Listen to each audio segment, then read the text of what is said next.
ഗവർണറുടെ നയപ്രഖ്യാപന പ്രസംഗത്തിന്മേലുള്ള നന്ദിപ്രമേയ ചർച്ചയാണല്ലോ നിയമസഭയിൽ ഇപ്പോൾ പുരോഗമിച്ചുകൊണ്ടിരിക്കുന്നത്.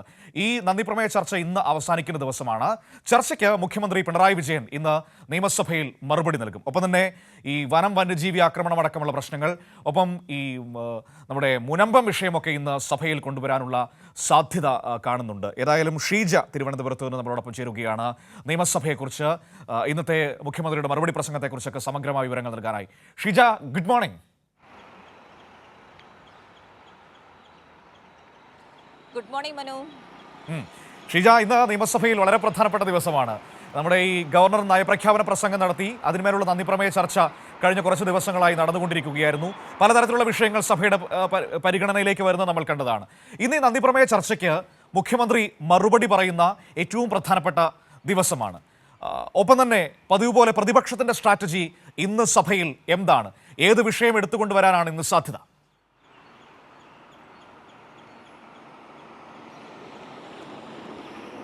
മനു, ഏതായാലും കഴിഞ്ഞ 2 ദിവസമായി സഭയിൽ തുടരുന്ന നന്ദിപ്രമേയത്തിന്മേലുള്ള ചർച്ചയ്ക്കാണ് ഇന്നിപ്പോൾ സമാപനമാകുക. നമ്മൾ കഴിഞ്ഞ 2 ദിവസങ്ങളിലായി കണ്ടയാണ് ഈ ചർച്ചയുടെ സമയത്ത് ഭരണപ്രതിപക്ഷത്തു നിന്നുള്ള അംഗങ്ങൾ വിവിധ വിഷയങ്ങളിൽ ഊന്നി സംസാരിക്കുകയായിരുന്നു. പ്രതിപക്ഷത്ത് നിന്ന് നമ്മൾ ശ്രദ്ധിച്ചാൽ ആരും തന്നെ ഈ നന്ദിപ്രമേയ വിഷയത്തിൽ ഊന്നിക്കൊണ്ട് ചർച്ചയിൽ പങ്കെടുത്ത് സംസാരിക്കുന്നത് അധികമായി കണ്ടിരുന്നില്ല. അതിനപ്പുറത്തേക്ക് രാഷ്ട്രീയം മാത്രം പറഞ്ഞു പോകുന്നൊരു സാഹചര്യമാണ് ഉണ്ടായത്. പക്ഷേ കൃത്യമായ രീതിയിൽ തന്നെ ഭരണപക്ഷത്ത് നിന്ന് സംസാരിച്ചവർ അതായത് നയപ്രഖ്യാപനത്തിൽ ഊന്നിയും അതോടൊപ്പം തന്നെ പ്രതിപക്ഷത്ത് നിന്ന് സംസാരിച്ചവർക്കുള്ള കൃത്യമായിട്ടുള്ള മറുപടി നൽകിയും തന്നെയാണ് ഈ 2 ദിവസങ്ങളിലും ചർച്ച മുന്നോട്ട് പോയത്. ഇന്നിപ്പോൾ 3-ാം ദിനത്തിൽ ചർച്ച അവസാനിക്കുന്നതായിരിക്കും. അതിനുശേഷം മുഖ്യമന്ത്രിയുടെ മറുപടിയും ഉണ്ടായിരിക്കും. ഏതായാലും കഴിഞ്ഞ 2 ദിവസമായി സഭയിൽ ഈ ബ്രൂവറി വിഷയത്തിൽ ഊന്നിക്കൊണ്ട് സഭ പ്രക്ഷുബ്ധമാക്കാനുള്ള നീക്കമൊക്കെ നടത്തിയിരുന്നു പ്രതിപക്ഷം. പക്ഷേ അതൊക്കെ പാളിപ്പോകുന്നൊരു സാഹചര്യം, ആ കാഴ്ചയാണ് നമുക്ക് കാണാൻ സാധിച്ചത്. ഏറ്റവും പ്രധാനപ്പെട്ടത് കഴിഞ്ഞ ദിവസം ഈ ചർച്ചയുടെ സമയത്ത് തന്നെയായിരുന്നു രമേശ് ചെന്നിത്തല എഴുതി സ്പീക്കർക്ക് നൽകിയ അഴിമതി ആരോപണം എന്ന നിലയിൽ ബ്രൂവറി ഉന്നയിച്ചത്. പക്ഷേ അത് വലിയ രീതിയിൽ പ്രതിപക്ഷം തന്നെ പ്രതീക്ഷിച്ച രീതിയിൽ ഉയർത്തിക്കൊണ്ടുവരാൻ സാധിച്ചില്ല എന്നുള്ളൊരു വിമർശനം പ്രതിപക്ഷത്തിനകത്ത് തന്നെയുണ്ട്. കാരണം ഇവർ അതിനുശേഷം പ്രതിപക്ഷ നേതാവും രമേശ് ചെന്നിത്തലയും കൂടി വാർത്താ സമ്മേളനം നടത്തുമ്പോൾ ഇതിൽ എന്താണ് അഴിമതി എന്ന് മാധ്യമപ്രവർത്തകർ ചോദിക്കുമ്പോൾ അതിൽ വ്യക്തമായ ഒരു മറുപടി നൽകാൻ സാധിക്കുന്നില്ല. ടെൻഡർ നൽകാതെ ഒരു കമ്പനിക്ക് അനുമതി നൽകുന്നു എന്നുള്ളതിനപ്പുറത്തേക്ക് മറ്റൊന്നും പറയുവാൻ ഇവർക്ക് സാധിച്ചില്ല എന്നുള്ളതും ഏറെ പ്രസക്തമായ ഒരു കാര്യമാണ്. ഇതിൽ മറ്റൊരു പ്രധാനപ്പെട്ട വിഷയം കൂടിയുണ്ട്. ഷീജ, ഈ ബ്രൂവറി വിഷയത്തെക്കുറിച്ച് പറഞ്ഞപ്പോൾ സഭയിൽ അത് വന്നപ്പോൾ കൂട്ടിച്ചേർക്കേണ്ട ഒരു പ്രധാനപ്പെട്ട വിഷയം കൂടിയുണ്ട്. എക്സൈസ് വകുപ്പ് മന്ത്രി എം പി രാജേഷ് പ്രതിപക്ഷത്തെ വെല്ലുവിളിച്ചിരുന്നു. നിങ്ങൾക്ക് ധൈര്യമുണ്ടെങ്കിൽ ഈ വിഷയം സഭയിൽ അടിയന്തര പ്രമേയമായി കൊണ്ടുവരാൻ എന്ന് പറഞ്ഞിട്ട്. എന്തുകൊണ്ടായിരിക്കാം പ്രതിപക്ഷം അതൊരു ശ്രദ്ധ ക്ഷണിക്കലിലേക്ക് മാത്രം ഒതുക്കിയത്? ഇത്രയധികം പ്രധാനപ്പെട്ട ഒരു വിഷയമായിട്ടും അത് അടിയന്തര പ്രമേയമായി ഉന്നയിക്കാൻ അവർ ധൈര്യം കാട്ടാത്തത് എന്തുകൊണ്ടായിരിക്കാം? അതൊരു പ്രധാനപ്പെട്ട ചോദ്യമല്ലേ?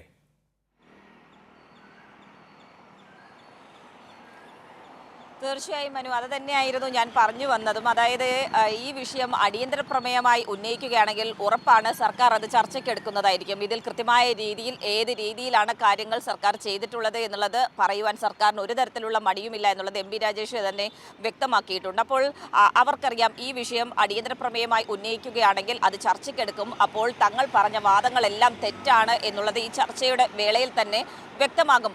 അതിനുള്ള തെളിവുകൾ സഹിതം കാര്യങ്ങൾ പുറത്തു വരും എന്നുള്ളത് അറിയാം. ആ ഒരു പശ്ചാത്തലത്തിൽ തന്നെയാണ് അടിയന്തര പ്രമേയമായി ഈ വിഷയം ഉന്നയിക്കാതെ പ്രതിപക്ഷം അതിൽ നിന്നും ഒളിച്ചോടുന്നത്. പക്ഷേ അതിനൊരു കാരണമായി പറയുന്നത് ഞങ്ങളിത് അഴിമതി ആരോപണമായിട്ടാണ് ഉന്നയിക്കാൻ തീരുമാനിച്ചിരിക്കുന്നത്. അപ്പോൾ അത് അഴിമതി ആരോപണം അടിയന്തര പ്രമേയത്തിൽ അനുവദിക്കില്ല. അതുകൊണ്ടാണ് ഞങ്ങൾ എഴുതി നൽകി ഈ ഒരു ചർച്ചയുടെ സമയത്ത് ഈ വിഷയം ഉന്നയിച്ചത് എന്നുള്ളൊരു അവകാശവാദമാണ് പ്രതിപക്ഷം ഉന്നയിക്കുന്നത്. പക്ഷേ അതിൻ്റെ വസ്തുത ഇതാണ്. അവർ നിരത്തുന്ന കാര്യങ്ങളെല്ലാം കൃത്യമായ രീതിയിൽ തന്നെ അപ്രസക്തമാകും. അതിനുള്ള തെളിവുകൾ രംഗത്ത് വരും എന്നുള്ളത് കൊണ്ട് തന്നെയാണ് പ്രതിപക്ഷം ഇതിൽ അടിയന്തര പ്രമേയമായി വിഷയം ഉന്നയിക്കാതെ പിന്നോട്ട് പോകുന്നത് എന്നുള്ളതാണ് അതിൻ്റെ ഒരു വസ്തുത. മറ്റ് വിഷയങ്ങൾ ഇന്നിപ്പോൾ കഴിഞ്ഞ 3 ദിവസങ്ങളിൽ സഭ ചേർന്നപ്പോൾ ചോദ്യോത്തരവേള ഉണ്ടായിരുന്നില്ല. ഇന്നിപ്പോൾ ചോദ്യോത്തരവേളയുണ്ട്. അതുകൊണ്ട് തന്നെ 9 മണി മുതൽ 10 മണി വരെ ചോദ്യോത്തരവേള ഇന്നിപ്പോൾ സഭയിൽ ഉണ്ടാകും. അതിനുശേഷമാണ് ഈ വന്യജീവി ആക്രമണം ഉൾപ്പെടെയുള്ള വിഷയങ്ങൾ അത് ശ്രദ്ധ ക്ഷണിക്കലായി ഇന്നിപ്പോൾ സഭയുടെ പരിഗണനയ്ക്ക് വരുന്നുണ്ട്. സംസ്ഥാനത്ത് വലിയ തോതിൽ പ്രതിസന്ധിയിലാകുന്നൊരു സാഹചര്യം സാഹചര്യമാണ് ഈ വന്യജീവികളുടെ ആക്രമണം സൃഷ്ടിച്ചുകൊണ്ടിരിക്കുന്നത്. അത് എല്ലാ ദിവസവും ഉണ്ടാകുന്നു. പക്ഷേ കേന്ദ്രത്തിൻ്റെ നിയമം അതിൽ ഭേദഗതി വരുത്താതെ സംസ്ഥാനം വലിയ തോതിൽ പ്രതിസന്ധിയിലാകുന്ന ഒരു സാഹചര്യമാണ്. ഈ വിഷയത്തിൽ ഇതിനകം നിരവധി തവണ സംസ്ഥാനം കേന്ദ്ര സർക്കാരിനോട് കാര്യങ്ങളൊക്കെ അവതരിപ്പിച്ചിട്ടുണ്ട്. പക്ഷേ കേന്ദ്രം അനുകൂലമായ ഒരു നിലപാടെടുക്കാൻ ഇതുവരെയും തയ്യാറായിട്ടില്ല. മറ്റൊന്ന്, ഇന്നിപ്പോൾ അടിയന്തര പ്രമേയമായി മുനമ്പം വിഷയം ഉയർത്തിക്കൊണ്ടുവന്ന് സഭ പ്രക്ഷുബ്ധമാക്കാനുള്ള നീക്കം ഒരു ഭാഗത്ത് പ്രതിപക്ഷം നടത്തുന്നുണ്ട്. പക്ഷേ ഈ മുനമ്പം വിഷയം ഉയർത്തിക്കൊണ്ടുവന്നാലും സർക്കാർ കൃത്യമായ രീതിയിൽ തന്നെ എന്താണ് ഇതിൽ ചെയ്ത് മുന്നോട്ട് പോകുന്നത്, അവർക്ക് നൽകിയിട്ടുള്ള ഉറപ്പ്, അവരുടെ വിഷയങ്ങൾ പരിശോധിക്കാൻ വേണ്ടി നിയോഗിച്ചിട്ടുള്ള സമിതി, ഇതടക്കമുള്ള കാര്യങ്ങൾ മന്ത്രി തന്നെ സഭയിൽ വിശദീകരിക്കുന്നതായിരിക്കും. ഏതായാലും ഈ രീതിയിൽ കാര്യങ്ങൾ ഈ അടിയന്തര പ്രമേയത്തിനൊക്കെ ശേഷം, അതിൻ്റെ നോട്ടീസ് പരിഗണിച്ചതിനൊക്കെ ശേഷം ഈ ചർച്ച തുടരുന്നതായിരിക്കും. അതിനുശേഷം ചർച്ചയ്ക്ക് മുഖ്യമന്ത്രിയുടെ മറുപടിയും ഉണ്ടാകും. അത് കൃത്യമായ രീതിയിൽ തന്നെ ഈ ചർച്ചയിൽ ഉയർന്നു വന്ന എല്ലാ വിഷയങ്ങൾക്കുമുള്ളൊരു മറുപടി അതിൽ നമ്മൾ പ്രതീക്ഷിക്കുന്നുമുണ്ട്. മനു, തീർച്ചയായും ആ മറുപടിക്ക് വേണ്ടിയാണ് ഇന്ന് നമ്മളെല്ലാവരും കാത്തിരിക്കുന്നത്. സഭയിൽ നിന്ന് മുഖ്യമന്ത്രി എന്ന് പറയുന്നു എന്ന് കേൾക്കാൻ കൗതുകത്തോടെ കാത്തിരിക്കുന്നുണ്ട്. ഇപ്പോൾ മുനമ്പത്തെക്കുറിച്ച് സംസാരിച്ചപ്പോൾ ഞാൻ ഓർക്കുകയായിരുന്നു, ഇതിന് തുടക്കത്തിൽ എവിടെയോ പ്രതിപക്ഷ നേതാവ് പറഞ്ഞിരുന്നു 10 മിനിറ്റ് മതി ഈ പ്രശ്നം പരിഹരിക്കാനെന്ന്. ആ 10 മിനിറ്റ് കൊണ്ട് പ്രശ്നം പരിഹരിക്കാൻ പോയ പ്രതിപക്ഷ നേതാവ് സ്വന്തം മുന്നണിയിൽ മുനമ്പവുമായി ബന്ധപ്പെട്ട് നിൽക്കുന്ന ആശയക്കുഴപ്പം പരിഹരിക്കാൻ ഫയർഫോഴ്സിനെ വിളിക്കേണ്ട അവസ്ഥയിലാണ്. കാരണം പ്രതിപക്ഷ നേതാവ് പോകുന്ന വഴിക്കല്ല ലീഗ് വരുന്നത്.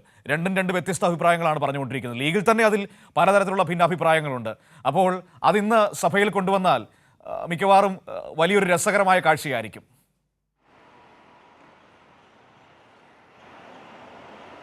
തീർച്ചയായും മനു, അത് തന്നെയാണ്. ഏതായാലും ഇനിയിപ്പോൾ സഭയിൽ പ്രതിപക്ഷം ഉന്നയിക്കുന്ന വാദം ഏത് രീതിയിലായിരിക്കും എന്നുള്ളത് തന്നെയാണ് കണ്ടറിയേണ്ടത്. കാരണം ഇതിൽ പ്രതിപക്ഷ നേതാവിന് ശേഷം സംസാരിക്കേണ്ടത് പ്രതിപക്ഷ ഉപനേതാവായിട്ടുള്ള PK കുഞ്ഞാലിക്കുട്ടിയാണ്. അപ്പോൾ ഇവർ എന്തായിരിക്കും പറയുക ഈ വിഷയവുമായി ബന്ധപ്പെട്ട് എന്നുള്ളത് ഏറെ നിർണായകം തന്നെയാണ്. ഇതിൽ ഏതായാലും സർക്കാർ കൃത്യമായ രീതിയിൽ തന്നെ സർക്കാർ ചെയ്ത കാര്യങ്ങൾ എന്താണ്, ഇതിലുള്ള സർക്കാരിൻ്റെ നിലപാട്, ഇതെല്ലാം വ്യക്തമാക്കുന്നതായിരിക്കും. മനു, ശരി, നമുക്ക് കാത്തിരിക്കാം. ഏതായാലും നമുക്ക് എന്തായാലും കാത്തിരിക്കാം. മുഖ്യമന്ത്രിയുടെ മറുപടി പ്രസംഗത്തിന് വേണ്ടി നമുക്ക് കാത്തിരിക്കാം. ഈ പറയുന്ന വിഷയങ്ങൾക്കെല്ലാം മറുപടി ഉണ്ടാകും.